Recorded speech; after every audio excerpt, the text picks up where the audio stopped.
Од 1 февруари наместо опомени за сторени сообраќајни прекршоци следуваат казни за граѓаните во рамките на проектот Безбеден град. Тестирањето, калибрацијата и верификацијата на поставените уреди за сообраќајен надзор се завршени, соопшти денеска портпаролката на секторот за внатрешни работи Куманово Ивана Младеновска. Во иднина е предвидено надоградување на системот и поставување на нови камери и функционалности на камерите за детектирање на сообраќајни прекршоци. Доколку граѓанинот смета дека не го сторил прекршокот, има можност да покрене постапка пред судот за прекршоци, при што МВР ќе ги достави сите докази со кои располага и судот е надлежен да се произнесе за исходот од постапката. Исто така, на подрачје на Куманово во текот на 2025 година биле изречени 889 платни налози за управување возило со брзина поголема од дозволената, 1007 за недозволено паркирање, 29 за црвено светло и 364 нерегистрирани.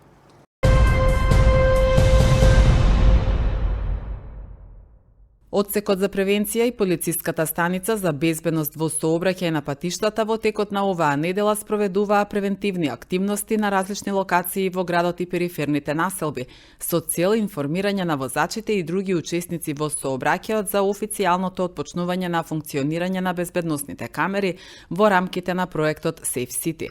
Во Куманово на сите возачи и паркирани возила им се поделени и поставени на возилата известувања од Министерството за внатрешни работи за висината на прекршочни санкции според сторен прекршок, со цел граѓаните да бидат запознаени со функционирањето на Safe City. Одсекот за превенција и полициската станица за безбедност во сообраќајот на патиштата упатуваат апел до сите возачи и учесници во сообраќајот за одговорно однесување, почитување на ограничувањата на брзината без сторени прекршоци, со цел да се намалат сообраќајни незгоди и да се спречат несакани последици, истовремено овозможувајќи слободни тротоари за сите пешаци.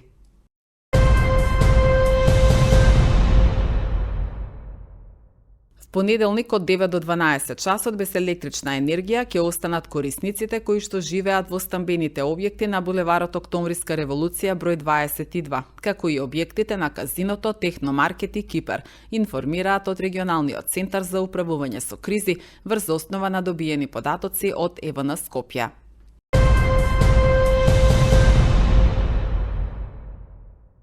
Во Куманово во април годинава ќе биде организирана втората меѓународна научна агробизнис конференција Агромаг 2026 со тема Локални ресурси и глобални предизвици, интегрирани пристапи кон одржлив рурален развој во ерата на климатските промени. За конференцијата досега се пријавени над 150 научници и професори од различни институти од земјите во југоисточна Европа, а ќе се одржи во соработка со Фондацијата за култура и спорт, информираше на пресконференција Драган Цветковиќ, председател на организациониот одбор на Агромаг и на Комората на органски производители на Македонија. Конференцијата ќе се одржи од 2 до 4 април, на која до сега имаме пријавено исто така учесници повеќе од 150 пријавени научници и професори од различни институти од 21 држава. Па како и секоја меѓународна научна агробизнис конференција, предвидени се сесии, предавања,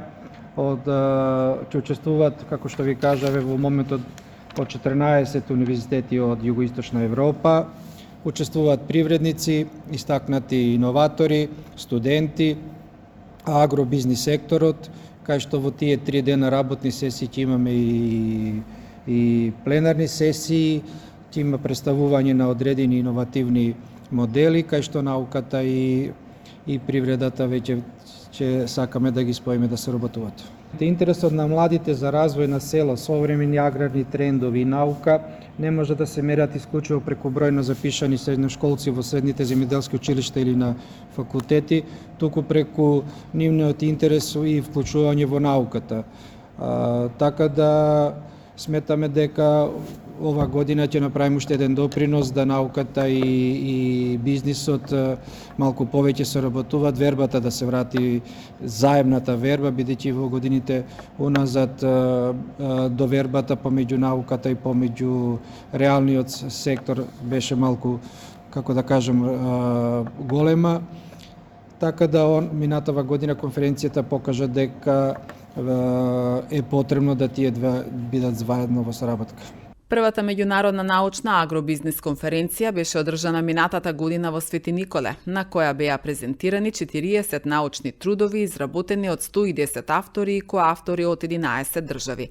Трудовите се објавени во зборникот Органска и функционална храна со рурален туризам, одржливост и иднина на Македонија и регионот на Југоисточна Европа во рамки на едицијата Еко-Агротур за одржлив развој, информира Цветковиќ. Ние минатава година имаме тридневна конференција на која беа од 150 до 180 учесника по ден по работните денови.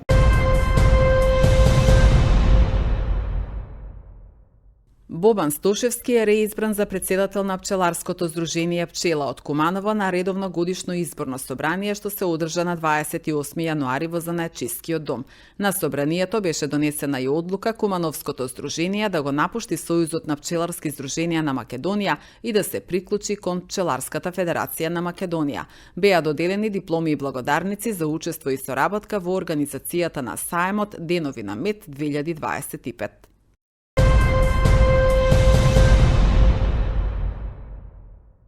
Општинската организација на Црвен крст Куманово вчера реализираше крводарителска акција во соработка со риболовното здружение Макдам од Куманово.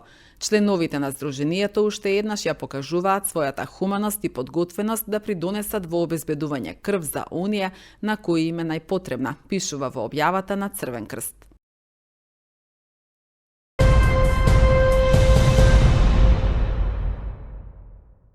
Секторот за внатрешни работи Куманово поднесе кривична пријава против 19 годишен кумановец поради постоење основи на сомнение за сторено кривично дело, неовластено изработување, држење, посредување и тргување со оружје или распрскувачки материи.